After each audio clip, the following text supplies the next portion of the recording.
Hey, I'm Nathan. I want to start today with something my grandfather used to say when he folded a flag, which he did slowly, and badly, and with enormous seriousness. He said a flag is just cloth, until somebody decides what it costs. I never understood that until I spent a month reading about how county guardianship courts actually work in this country, and found out that in a lot of small places, a single elected man with a badge and a friendly judge can legally take an old soldier's house, his money, and his right to sign his own name, and the whole thing can be done in about 9 minutes of courtroom time. 9 minutes. No jury, no lawyer, sometimes no notice. So here's the story. A man in Mississippi is asleep in his own house at 5 in the morning when 6 deputies come through his door. The man leading them is the sheriff, and the sheriff is married to the man's ex-wife.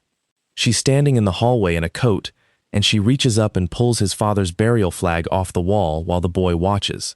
And the sheriff leans down and tells him exactly what he's taking, item by item, like a man reading a receipt. What none of them checked, not once in 11 months, is what that quiet welder had been doing with his afternoons. Stay with me, because this one isn't one with a rifle. It's one with a filing cabinet, a river, and 13 folds. The town of Canebrake, Mississippi, sat in the elbow of the Yalusha River, like something the water had set down and forgotten to pick up again. 211 people on the last census, a feed store, a Baptist church with a cracked bell, and a bridge that the state had listed as structurally deficient for so long the listing itself had gone yellow. Everything else in Holland County ran through the county seat 11 miles north, and everything in the county seat ran through the sheriff's office. Sean Galloway had lived in Canebrake for 41 of his 44 years, minus the 21 he'd spent leaving it and coming back. His place was the last house on Buckhorn Road, a low white farmhouse his grandfather had framed out of river cypress, sitting on 154 acres of bottomland that flooded twice a year and grew nothing anybody could sell. Behind the house was a steel building where he ran Galloway Marine and Fabrication, which was a grand name for one man, 2 welders, a plasma table, and a flatbed. He built boat docks. He built ramps for people who couldn't do stairs anymore. He fabricated brackets for the gravel outfits that worked the river, and in the fall he built deer stands for men who paid him in cash and venison. He was good at it in a way that people found faintly unsettling. Sean did not rush. He measured a thing 3 times and then measured it again with a different tool, and when he cut, the cut was right. Men who hired him said he was slow. Men who hired him twice said he was the only one they'd hire. He had a son named Jed, who was 9, and who had the specific gravity of a 9-year-old boy who has decided that his father is the most interesting man alive. Jed was at the house 4 days a week under a custody order that had been agreed to, not fought over, back when things were still civil. He liked to sit on an overturned bucket in the shop with a welding shield 2 sizes too big and narrate what his father was doing. And Sean let him, because a boy who narrates is a boy who is paying attention. In the front room of the house, on the wall above the wood stove, hung a triangular walnut case with a folded flag inside it. That flag had come off the casket of Leonard Galloway, Sean's father, who had done 2 tours as a door gunner and then come home and spent 30 years driving a county road grader. Leonard had died 4 years back, on a Tuesday, of the kind of heart attack that doesn't ask permission. He had left Sean the acreage and a letter and 1 instruction, which Sean had followed to the word. He'd put the land into a family trust with Jed, named as the sole remainder beneficiary, so that no bank, no wife, no court, and no county could ever separate a Galloway from that dirt. Leonard had been very specific about why.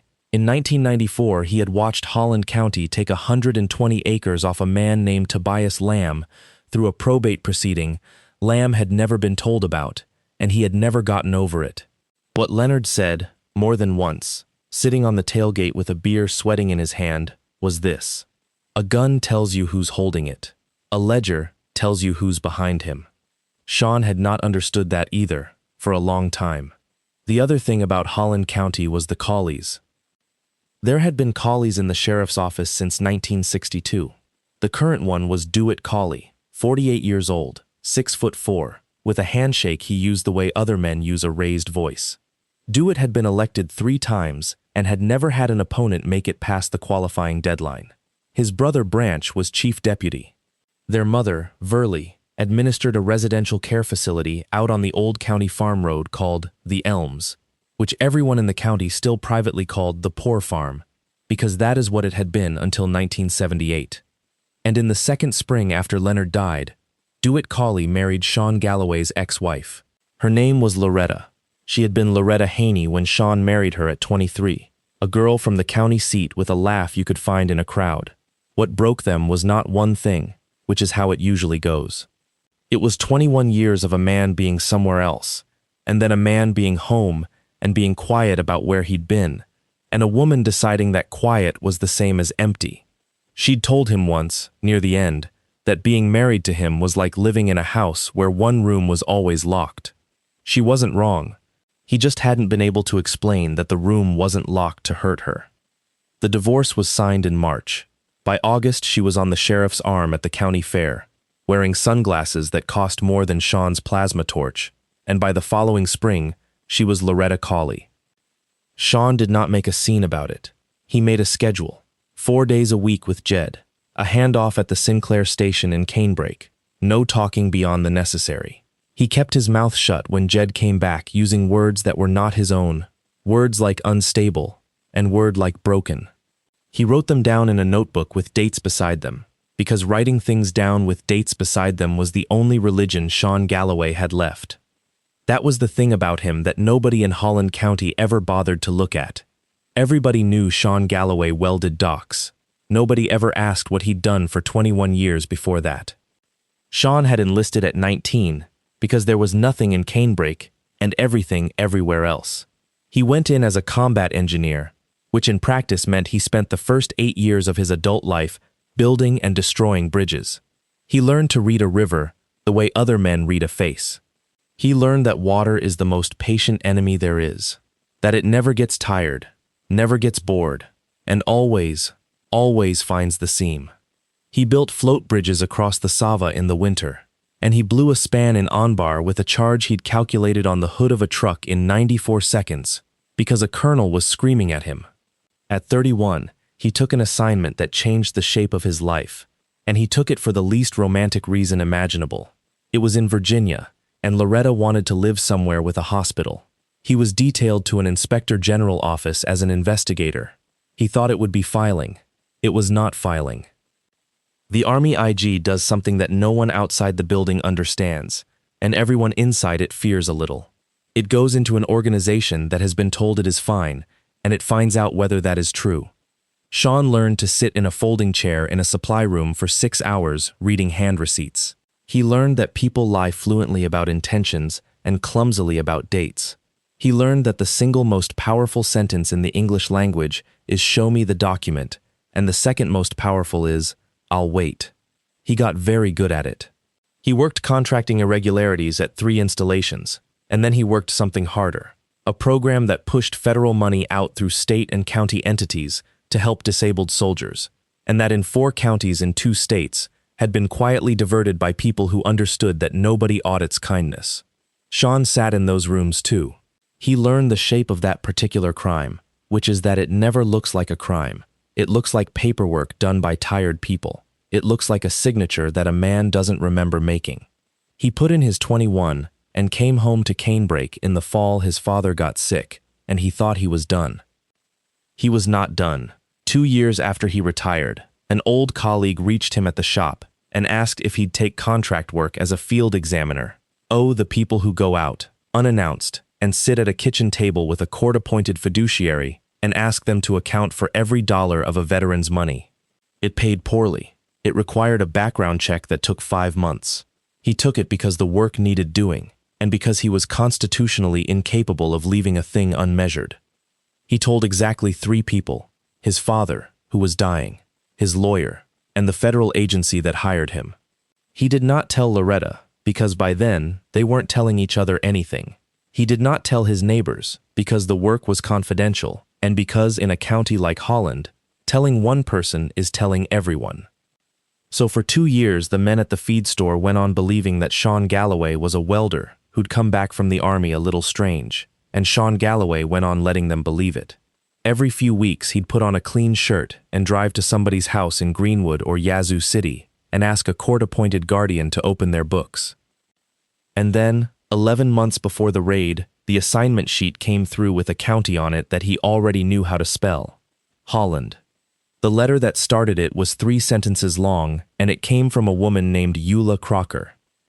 Eula was 78 and had been the deputy chancery clerk of Holland County for 41 years before she retired, which meant she had personally handwritten, indexed, or witnessed a substantial fraction of every legal act performed in that county since 1968. She lived alone in a brick house behind the courthouse with 11 cats, and, in her back bedroom, a set of the old deed and probate index books that the county had thrown in a dumpster in 2011 when they digitized. Eula had pulled them out of the dumpster herself, at night, using a hand truck, at the age of 64. Her letter went to a federal complaint intake address that almost nobody uses.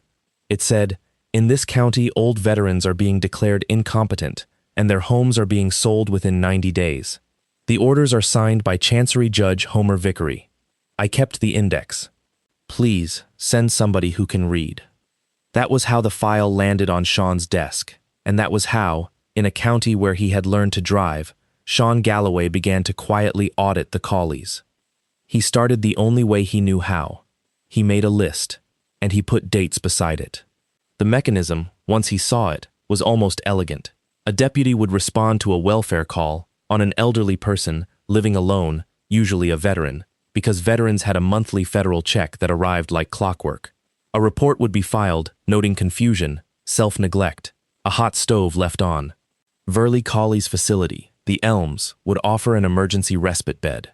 Within 2 weeks, a petition for conservatorship would be filed in Chancery Court by a private outfit called Hearthstone Guardianship Services, run by a soft-spoken man named Aubrey Latimer. Judge Homer Vickery would hear the petition. The average hearing, Sean found by timing them off the court's own audio logs, ran 9 minutes and 40 seconds. The ward was almost never present. Hearthstone would be appointed. Hearthstone would apply to the Department of Veterans Affairs to become the veterans' fiduciary, which meant the monthly check would now be paid to Hearthstone.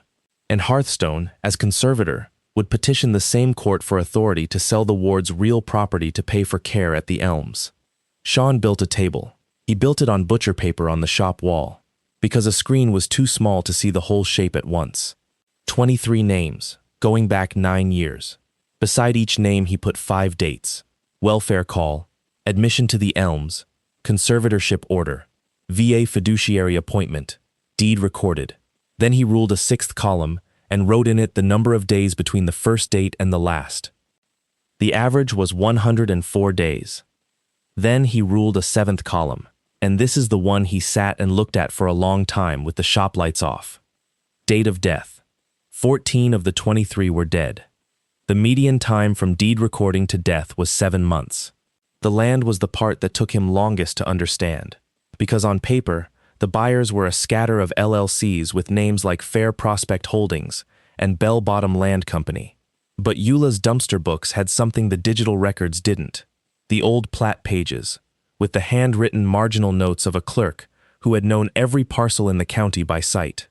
Sean spent 9 weekends transcribing them, and when he laid the transcription over a county map, the scatter stopped being a scatter. Every parcel touched the Yalusha. Every parcel had gravel under it. The Corps of Engineers had a levee reconstruction project moving up the river, and it was going to need something on the order of 2 million tons of fill and aggregate. The contract to supply it was worth, by Sean's estimate off the published solicitation, somewhere north of $18 million. Delmar Purdy of Purdy Sand and Gravel had it, contingent on demonstrating controlled access to a continuous haul corridor and sufficient proven reserves. The corridor ran 9 miles up the east bank of the Yalusha. 22 of the 23 parcels lay inside it. The 23rd parcel was 154 acres at the very center of the run, and it was held by the Leonard Galloway Family Trust, and it could not be sold, mortgaged, or encumbered, because Leonard Galloway had sat down in 1994 after watching them take Tobias Lamb's ground and had gone to a lawyer in Jackson to make certain it could never happen to his. Sean sat in the dark shop looking at the butcher paper and understood 3 things in the space of about a minute. He understood that the Collies needed his land. He understood that they could not buy it, could not foreclose it, and could not take it from him, because the trust made him a trustee and not an owner, but that they could take it from a 9-year-old boy if a court gave them the 9-year-old boy. And he understood that he had 11 months of federal work product sitting in a shop that had a padlock on it. He did not panic. Sean Galloway had been trained by 2 different institutions to do exactly one thing when he found himself standing in front of something enormous, which was document, duplicate, and report upward. That night, he photographed the butcher paper in 9 overlapping frames. The next morning, he drove to Greenwood and put a full copy of the working file into the mail to the regional office of the VA Office of Inspector General, addressed to a special agent in charge named Elton Zeller. Then he did one more thing, and it was the thing that eventually ended the Cawley family. He took the walnut flag case down off the wall, unscrewed the 4 brass screws in the backing board, and set a small voice-activated recorder inside against the felt, with a fresh card and a battery rated for 90 days. He screwed the back on. He hung it up again, level, and stepped back and looked at it. He did it because a man who has read 23 files about people who were told they were confused understands that the first thing they will do is come into your house and say things they would never say anywhere else. Elmer Dunbar was 79 years old and had been a machine gunner in the Central Highlands and Leonard Galloway's best friend for 50 years. He lived in a trailer on 8 acres of hardwood off the county farm road with a dog named Pilot, and Sean had been changing Elmer's oil and hauling off his brush since the funeral. In February, Sean drove out on a Thursday, and the trailer was empty. Not abandoned empty. Pilot's bowls were still on the step. The power was off. There was a printed notice zip-tied to the gate from Hearthstone Guardianship Services and a magnetic sign in the window of a truck backing out of the drive that said Purdy Sand and Gravel Survey Crew. Sean found him at the Elms 3 days later. It took 3 days because Verley Cawley's staff told him twice that no resident by that name was there, and the third time, when he came in a clean shirt with a printed federal field examiner credential in his hand and asked politely for the resident roster he was entitled by regulation to see, a 19-year-old aide went pale and walked him down a hallway. Elmer was in a chair by a window, in a room with 3 other beds. He was clean, and he was fed, and he was, in a way Sean recognized instantly and hated, medicated. It took him a while to place Sean. When he did, his face broke open. "Leonard's boy," he said. "They got the dog. Where's Pilot, Elmer?" "They said he bit somebody." Elmer's hand moved on the arm of the chair like he was looking for something to hold. "He never bit anybody in his life. He's 14. He hasn't got the teeth." Sean asked him whether he'd signed anything. Elmer said a nice woman had brought him some papers and he'd signed them because his hand was shaking so bad he couldn't hold the pen, and she'd steadied it for him. Sean asked when. Elmer said he thought it was Christmas, maybe. Sean checked the court file that week. The petition had been filed on the 8th of January, and the order had been signed on the 22nd, and the hearing, per the court's own audio, had lasted 11 minutes, and Elmer Dunbar had not been in the room. Sean went back on a Sunday with a legal pad and a state-issued release form, and Elmer Dunbar gave him 2 hours of testimony in a voice that got stronger the longer he talked, because that is what happens to a man who has finally been asked. Sean got it notarized in the parking lot by a woman from the Baptist church who did notary work for $5. 11 days later, Elmer Dunbar died at the Elms of what the death certificate called cardiac arrest, and Verley Cawley signed the release of the body, and Hearthstone Guardianship Services, as conservator, recorded a deed conveying 8 acres of hardwood to Bell Bottom Land Company for the sum of $10 and other good and valuable consideration. Sean Galloway sat in his truck outside the courthouse in the rain with the deed copy on the seat beside him, and for about 4 minutes he thought about DeWitt Cawley's house and the driveway and the fact that the sheriff came out for the paper every morning at 6:15 wearing a bathrobe. And then he folded the deed copy and put it in the file and drove home, because his father had told him a long time ago what a ledger was for, and because he had a boy, and because the single hardest thing a strong man ever does is choose the slow way when the fast way is right there in front of him. He wrote in the notebook that night. He wrote, "They took the dog to make him easy." Then, he wrote a date beside it. 3 weeks later, the Cawleys came for him. The rain had come up the valley all week, and on the morning of the 4th of March, the Yalusha was running the color of coffee with milk in it and 11 feet above pool. Sean woke at 4:52 because a vehicle came down Buckhorn Road without its headlights on. He knew the sound of every truck that used that road, and this was not one of them, and it did not slow at the turnaround, which meant it was coming to his place. He got up. He put on jeans and a t-shirt and boots, because a man in his underwear is a man who has already lost an argument. He went down the hall and put his hand flat on Jed's door and did not open it, because the boy was asleep, and there was a chance, a small one, that whatever this was would be over before he woke. Then he went and stood in his own front room with the lights off and waited. 6 vehicles.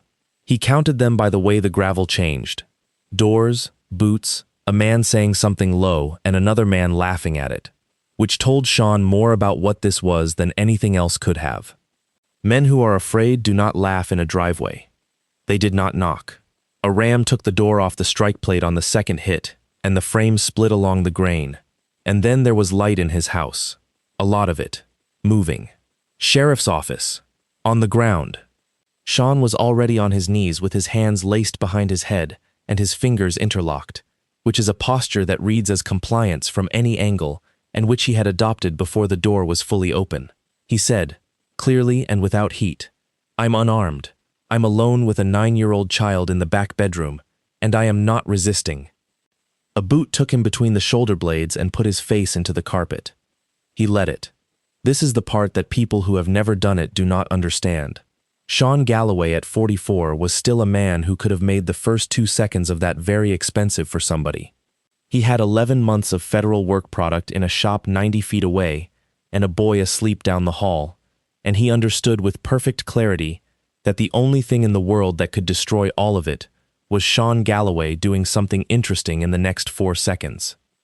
So he let the carpet take his face, and he turned his head so the camera on the chest of the deputy standing over him would have a clean angle, and he said his name and the date and the time out loud. Somebody pulled his arms back and put steel on his wrists and ratcheted it down 2 clicks past necessary. Then Dewitt Cawley walked into the room. He came in the way he came into everything, unhurried, and he stood over Sean and he put one boot on the floor beside Sean's head so that Sean's whole field of view was the welt of the man's boot and the leg of his uniform trousers. And Dewitt Cawley leaned down, close enough that Sean could smell coffee and aftershave, and said it. "I'm taking your house. I'm taking your pension. I'm taking your name. And I'm taking your boy, soldier." He said it 4 ways, item by item, the way a man reads a receipt back to a customer. And there was nothing wild in it. That was the thing Sean would think about later, in a cell, at 3 in the morning. There was no rage in the man at all. He was doing inventory. Down the hall, a door opened. Jed came out barefoot in a t-shirt with a dinosaur on it and stopped in the hall doorway. And the first thing he saw in his life at that hour was his father face down on the floor of their front room, with a boot near his head and 6 men in the house. He screamed. It was not a word. It was the sound a child makes when the floor of the world goes out. Sean turned his head the other way and found his son's eyes, and he said, in a voice he made as flat and ordinary as he could make it, "Jed, look at me. I'm okay. Nobody's hurt. Go stand by the woodstove and count to 100 out loud for me." And the boy, God bless him, went and stood by the woodstove and began to count, in a shaking voice, out loud. That is when Loretta walked in. She was in a wool coat over pajamas, and her hair was done, which Sean noticed and filed, because a woman who has been dragged out of bed at 5 in the morning does not have her hair done. She had come with them. She had gotten ready. She crossed the room, and she did not look at her son, and she did not look at her ex-husband on the floor. She reached up over the wood stove and took Leonard Galloway's flag case off the wall, and she turned and threw it, underhand, onto the couch, where it hit the arm and went off onto the floor, and the glass cracked corner to corner. "Get that out of here," she said. "Take all of it. He's a broken nobody. He's been a broken nobody for 10 years, and I'm not letting my son be raised by it." Jed stopped counting at 41. Sean said, from the floor, 60 more, bud." The boy started again at 42. They took Sean out through his own broken door in his socks because nobody let him put boots on, and they walked him across 100 feet of wet gravel to a unit and put him in the back of it. Through the window, he watched them carry things out of his house. 2 of them went into his shop with bolt cutters. He watched them come out with his file boxes, his laptop, and the roll of butcher paper off the wall, and he watched them put those into a car marked with a decal that said Holland County Sheriff, and he did not say a word, because 11 months earlier, he had mailed a copy of every page of it to a federal building in Jackson, and because in that moment, the single most valuable thing in the world to Sean Galloway was that they believed they had gotten all of it. The last thing he saw before they pulled out was a deputy standing in the driveway who had not gone into the house at all.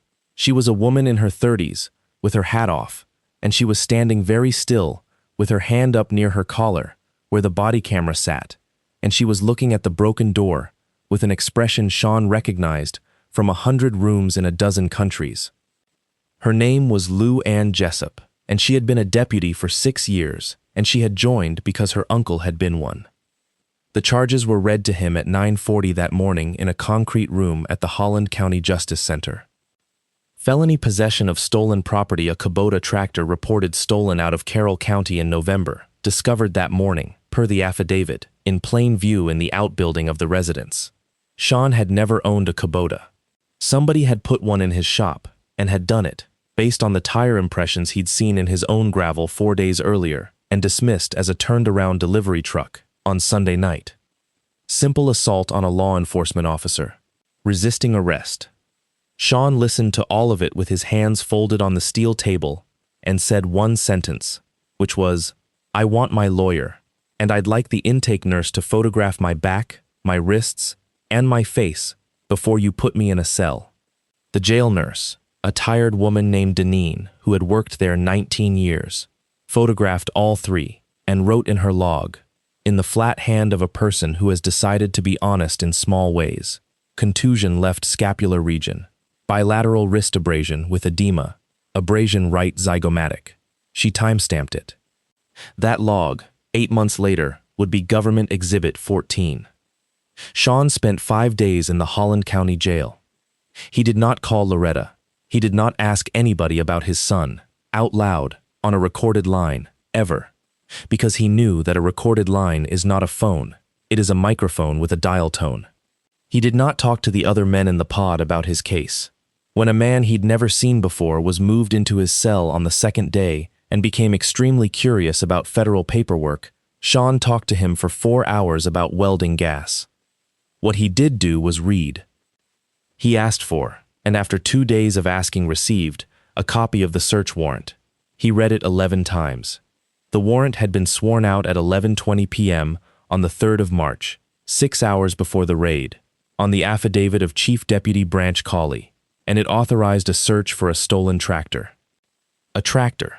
And then it listed, in the section describing items to be seized, the following: any and all business records, financial records, ledgers, computers, storage media, correspondence, photographs, and documents evidencing ownership or transfer of real property.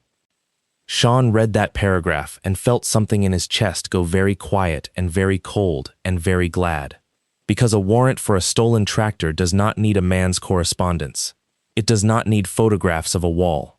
And when a judge signs a warrant that plainly, obviously, on its face exceeds any conceivable scope, what he has done is not cover a crime. What he has done is sign a confession, in his own hand, in a public file, with a case number on it. Homer Vickery had signed it at 11:20 at night. Augusta Cleary got to him on the 6th of March. She was 51, out of Greenwood, 5'1", and she wore reading glasses on a chain and had the specific unhurried menace of a woman who has spent 26 years suing counties. Sean had retained her 3 months earlier, not for this, because he had not known this was coming, but because when you start auditing a sheriff, you go get a lawyer the way you put on gloves before you handle rebar. She sat down across from him and said, "They set your bond at $400,000 on a stolen tractor." "I know. On a first offense, for a man with no record and a Bronze Star. I know. Mr. Galloway, I want you to understand something. Everything they have done to you in the last 72 hours is stupid, She took her glasses off.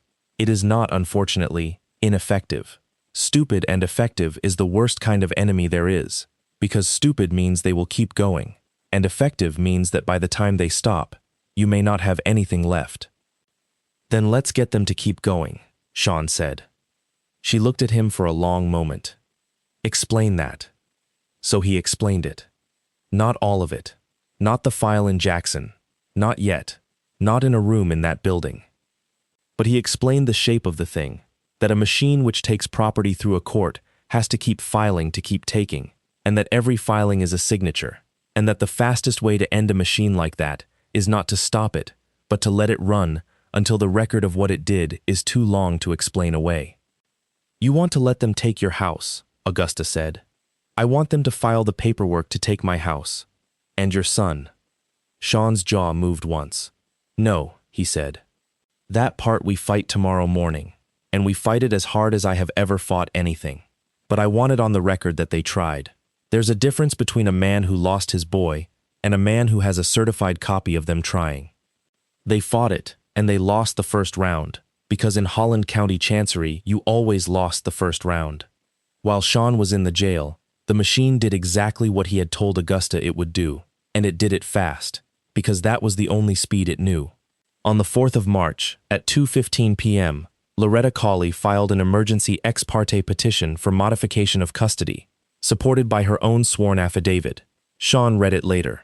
It said her ex-husband had been arrested in a violent felony raid, that he had exposed the minor child to firearms and to military materials, that he was suffering from untreated post-traumatic stress disorder, that he was obsessive, isolated, and paranoid, keeping written records of conversations, and that he had been observed by the child talking to a wall. The wall was the butcher paper. His son had watched him work. Homer Vickery signed the emergency order at 3:05 p.m., 50 minutes after filing, without a hearing, without a guardian ad litem, and without notice to a father who was, at that moment, in a cell 11 miles away in a building owned by the same county. On the 5th of March, Hearthstone Guardianship Services filed a petition for the appointment of a conservator over the estate of the minor child Jed Galloway, on the grounds that the child was the beneficiary of a trust with substantial real property and no fit natural guardian. Aubrey Latimer signed it. On the 6th, Loretta filed a petition for change of the minor child's surname from Galloway to Cawley, citing the child's expressed wish and the stability of his present household. There it was, the house, the pension, the name, and the boy. He had set it into the carpet like a receipt, and then his people had gone and generated the receipt. The pension took 11 more days and a different door. On the 17th of March, a Holland County deputy hand-delivered to the VA regional office a certified copy of Vickery's emergency order, along with a form request that all monthly benefit payments to Sean Galloway be redirected to a court-appointed fiduciary pending a determination of competency, and the proposed fiduciary was Hearthstone Guardianship Services. That form went into an intake queue in Jackson. Ordinarily, it would have sat there 4 to 6 weeks. It sat there 9 minutes, because the intake clerk saw the payee name and had a standing flag on it, and the flag had been put there in October by a special agent in charge named Elton Zeller at the request of a contract field examiner in Holland County, Mississippi. Zeller was 56, 22 years in federal investigations, and he had a rule he'd said out loud in 100 briefings, which was, "The tell is always the hurry." He read the form, then he pulled the file and read the 11 months of quarterly field examiner reports attached to it. Then he sat back in his chair and said, "To nobody, they raided my auditor." He made 2 phone calls. The first was to an assistant United States attorney in the Northern District of Mississippi named Laverne Gilliam. The second was to the FBI field office in Oxford, to the Public Corruption Squad, and the sentence he used to open that call was the one that got everybody's attention. "I have a county sheriff who executed a warrant at 5 in the morning against a serving federal field examiner and seized his active federal case file, and the warrant was signed by the judge who's in it." Sean Galloway made bond on the 9th of March. Augusta got it knocked from $400,000 to $50,000 on the argument that a stolen property charge does not ordinarily require the defendant to be treated as a flight risk from a county he had lived in his entire life.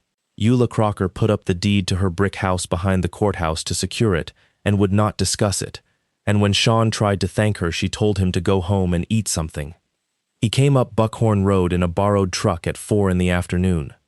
The door was still off. Somebody had leaned a sheet of OSB against the opening. Inside, the house had that particular ransacked look that is not vandalism. It was worse than vandalism. It was thorough. Every drawer out, every book off the shelf and fanned. The mattress in Jed's room had been cut open along the seam, which had no possible investigative purpose regarding a tractor, and which Sean understood immediately was a message. The shop was empty. The plasma table was there. Everything with paper on it was gone. He stood in the middle of the front room for a while. Then he went and picked up the walnut flag case off the floor, where it had lain for 5 days with a crack across the glass, and he sat down on the arm of the couch with it in his lap. The flag inside was undisturbed, 13 folds, tight, the field of blue outward, the way Leonard had been taught and had taught him. You fold it right or you don't fold it. Sean turned the case over.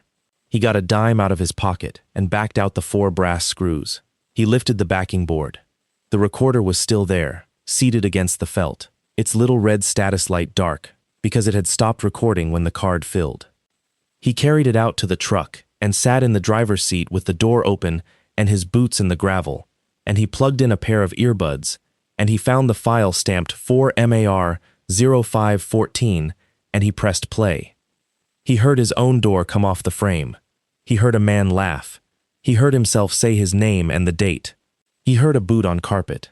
And then, close and clear and unmistakable, 11 inches from a microphone hidden inside his father's burial flag, he heard Do-It Cawley say, "I'm taking your house. I'm taking your pension. I'm taking your name. And I'm taking your boy, soldier." And then, 40 seconds later, over the sound of a 9-year-old counting, he heard Branch Cawley say something that nobody had heard because the deputies with cameras were all in other rooms. The paper. It's in the shop, the wall thing. She said it's on the wall in the shop. And Do-It Cawley said, "Then get it and burn it. Don't book it." Sean took the earbuds out. He sat in the truck in the gravel outside his broken house for a good long while, with the rain starting again on the windshield, and he did not smile, because there was nothing in any of it to smile about. But he did do one thing. He got the notebook out of the glove box, and he clicked the pen, and he wrote the date, and beside it he wrote, "They said it out loud. In the house. Over the boy."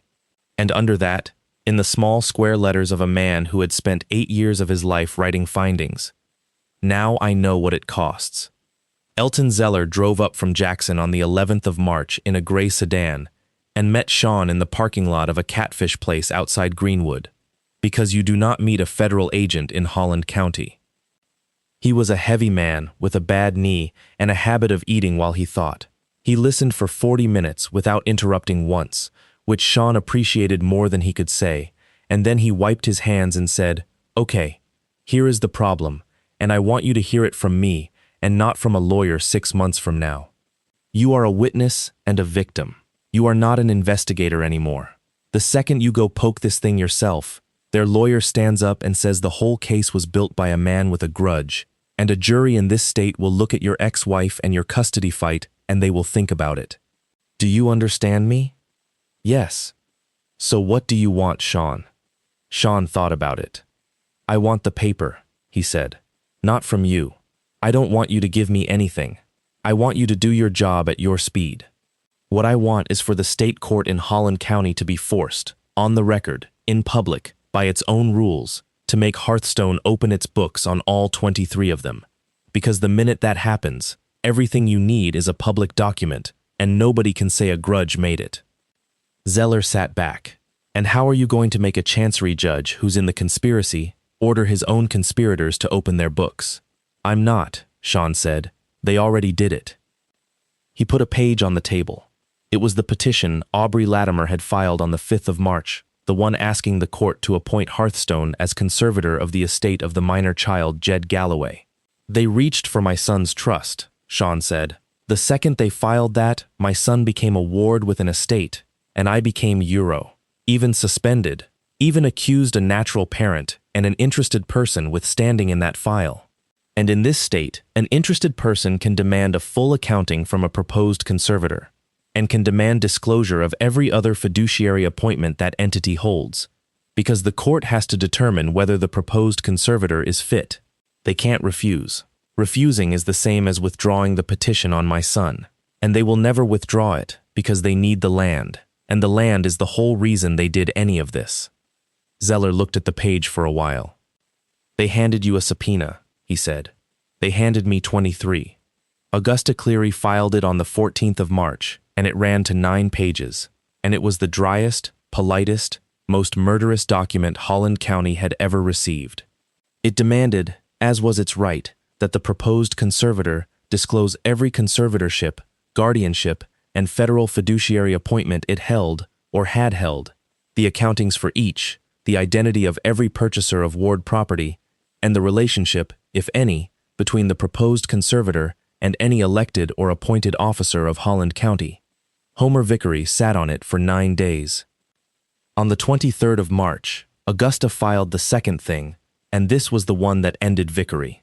A motion to recuse, attaching the search warrant he had signed at 11:20 at night, and a certified copy of a warranty deed showing that Hearthstone's registered agent's office was in a building owned since 2016 by a limited liability company whose sole member was Homer Vickery's wife.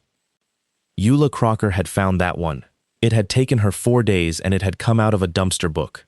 The motion went, as such motions do, up to the Supreme Court of Mississippi, and on the 2nd of April an order came back down appointing a special chancellor from the 6th District, a 71-year-old semi-retired judge named Ida Wolcott, who had no relatives, no business interests, and no patience.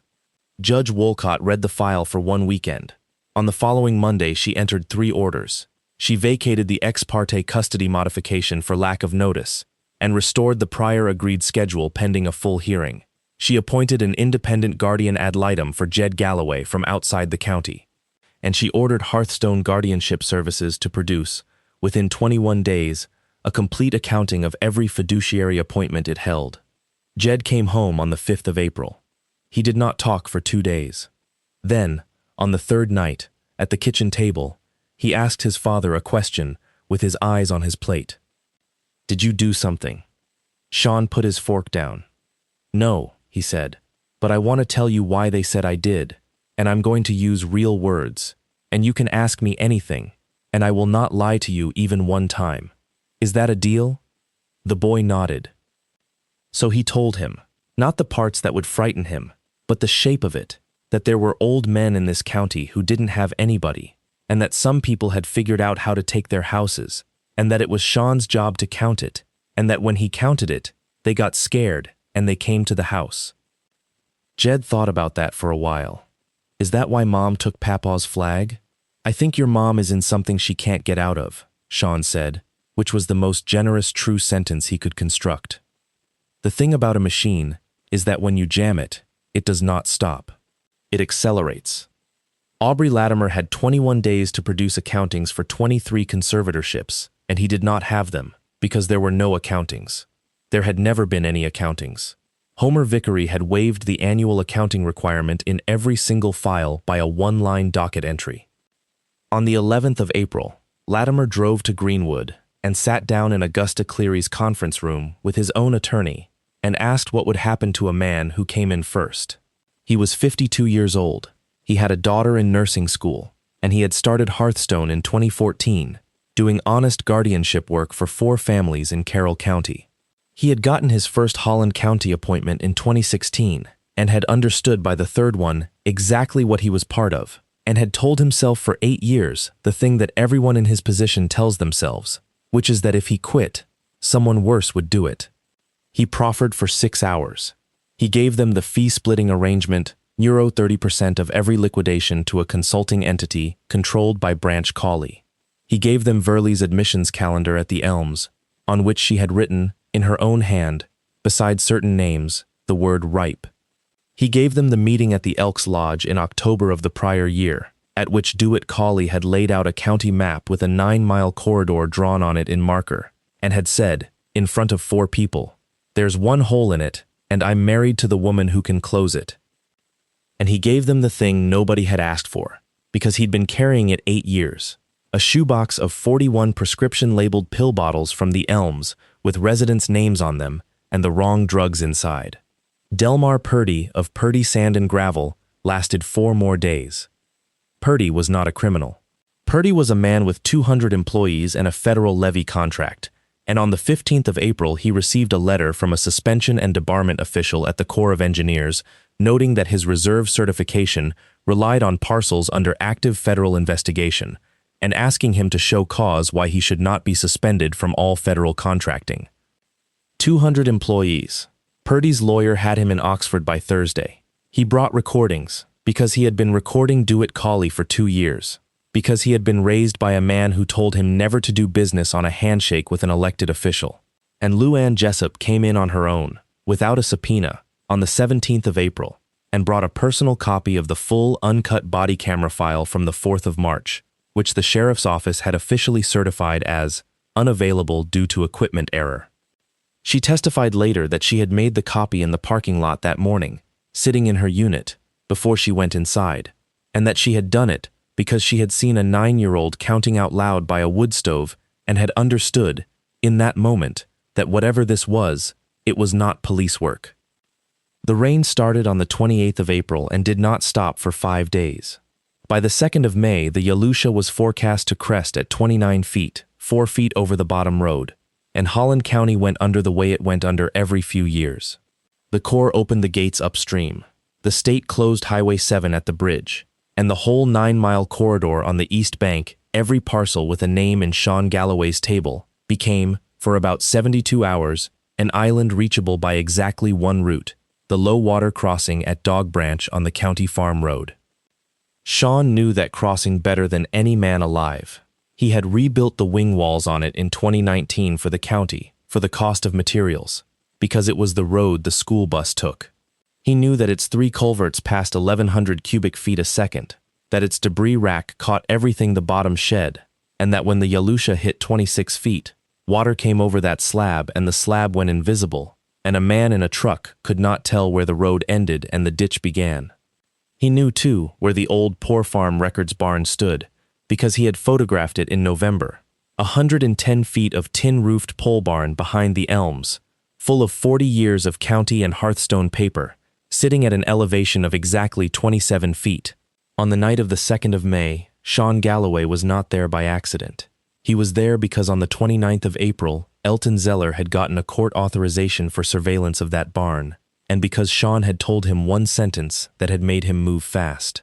When that river comes up, the paper in that barn is going to be either destroyed or evidence, and they know which one they want, and they've got about 4 days to decide.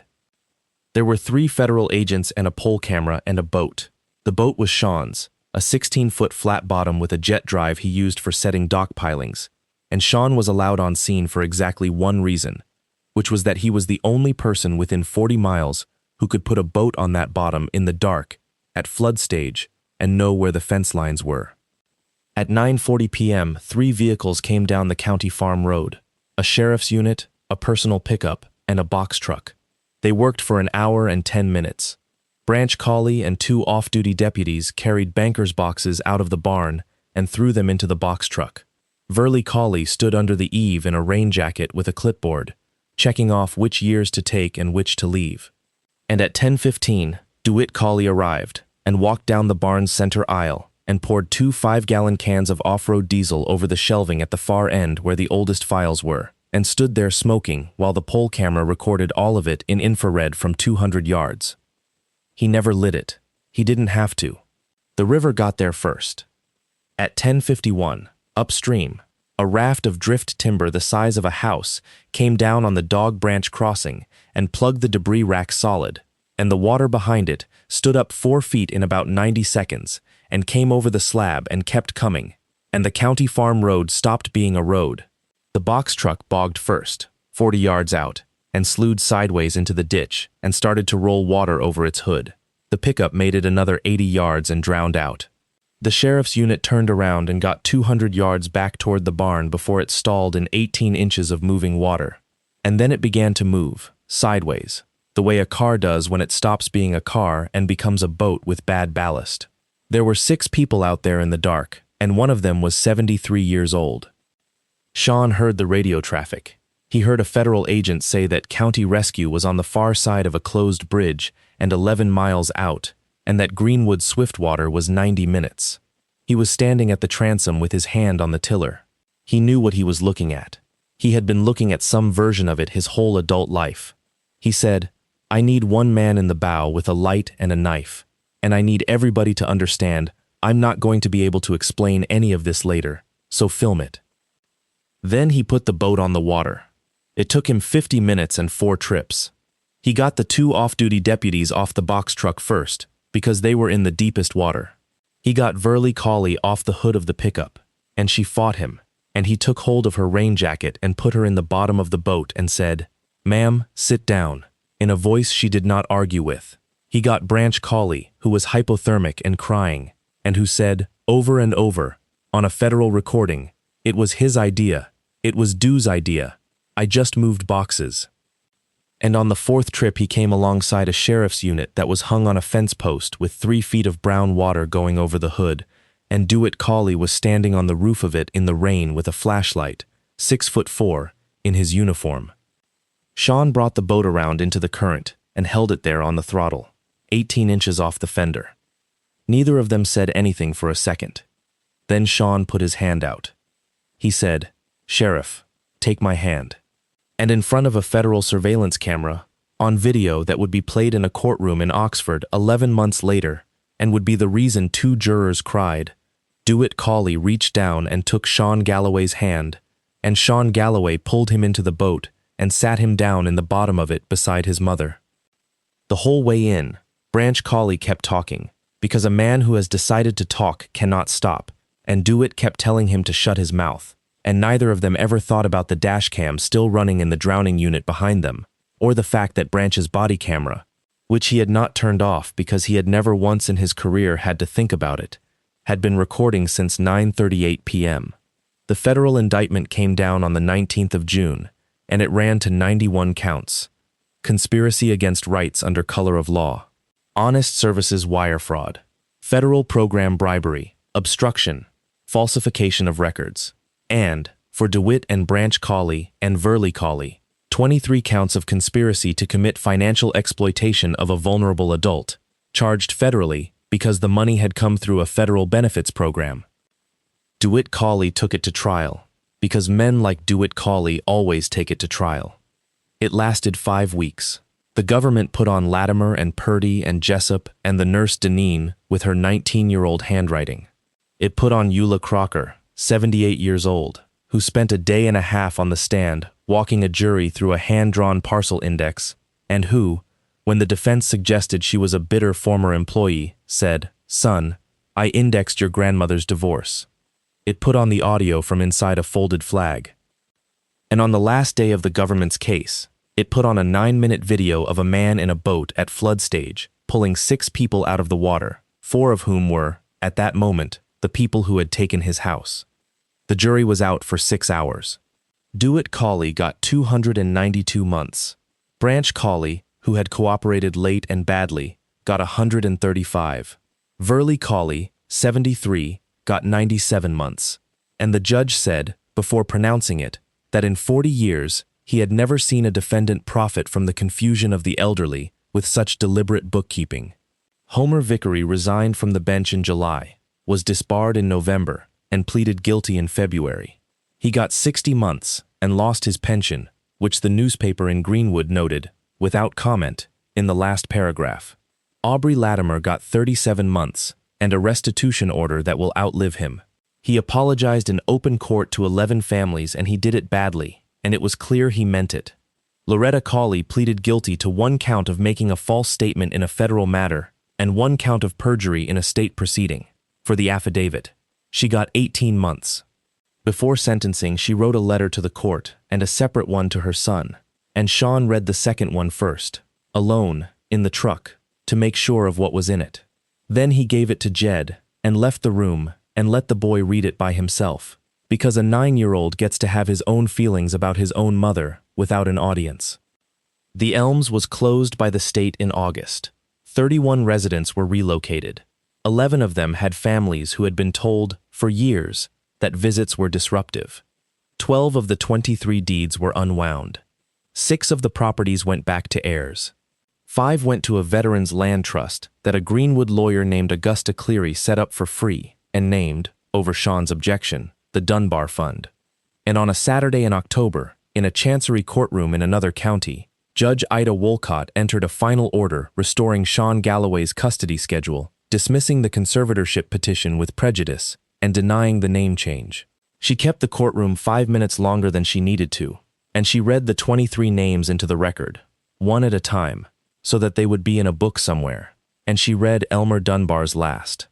Sean rebuilt the front door himself in a weekend. Solid core, steel frame, new jamb, 3-inch screws into the studs, which he would tell you was not fear, it was just doing it right the first time. He got the walnut case reglazed at a frame shop in Greenwood by a man who wouldn't take money for it. On a Sunday in November, he took the flag out of the case and laid it on the kitchen table and unfolded it all the way, which he had not done in 4 years, and it took up the whole table and hung off the ends. Then he taught his son how to fold it. It took them about 40 minutes, and they had to start over twice, and Jed got frustrated once, and Sean let him be frustrated and did not help him. Corner to corner, fold the stripe field, then the triangles, 13 of them, tight, tucking the last one into the fold so the field of blue is all you see. When they were done, Jed held it in both hands, the way you hold something heavier than it is. Papa taught you this? His daddy taught him. The boy turned it over, looking for the seam, and couldn't find it, because there isn't one when it's done right. Dad, he said, when they were in the house, were you scared? Sean thought about lying. He had promised he wouldn't, so he didn't. Yes, he said, the whole time. But being scared isn't the part that decides anything. What decides it is what you write down afterward. They hung it back on the wall over the wood stove, and Sean stood on the chair and Jed stood on the floor telling him it was crooked, which it was, 3 times, until it wasn't. Okay, so that's the story, and I want to say 2 things about it, because I've been thinking about this one for a week. The first is about the boot. There's a moment in this story where a man is face down on his own carpet with a boot between his shoulder blades, and he is, physically, entirely capable of making that moment go a different way, and he doesn't. And I know how that reads. It reads like losing. I want to argue that it's the single most aggressive thing he does in the whole story, because every ounce of what happens later exists only because Sean Galloway chose to be a perfect witness instead of a satisfying one. He turned his head so a camera would have the angle. He said the date out loud. That is not passivity. That is a man loading a weapon that fires 11 months later. The second thing is about the paperwork, and this is the part I actually want you to take with you. Everything the Colleys did to that family was legal on its face. A welfare check is legal. A conservatorship petition is legal. An emergency custody order is legal. A name change is legal. They didn't need to break the law to steal 23 houses. They needed a court that didn't ask for an accounting. And the thing that killed them, in the end, wasn't a gun or a fight or even the flood. It was one old woman who pulled the index books out of a dumpster and one man who kept a notebook with dates in it. If you take one thing from this, the people who are hardest to steal from are not the people with the biggest fence. They're the people with the best records. Check on the old veteran on your road. Ask who's signing his checks. Ask to see the accounting you're allowed to, and almost nobody ever does. And if somebody ever tells you that you're a broken nobody, write it down. Put a date beside it. You'd be amazed what a date is worth later. I'm Nathan. Thanks for staying to the end. Take care of each other out there.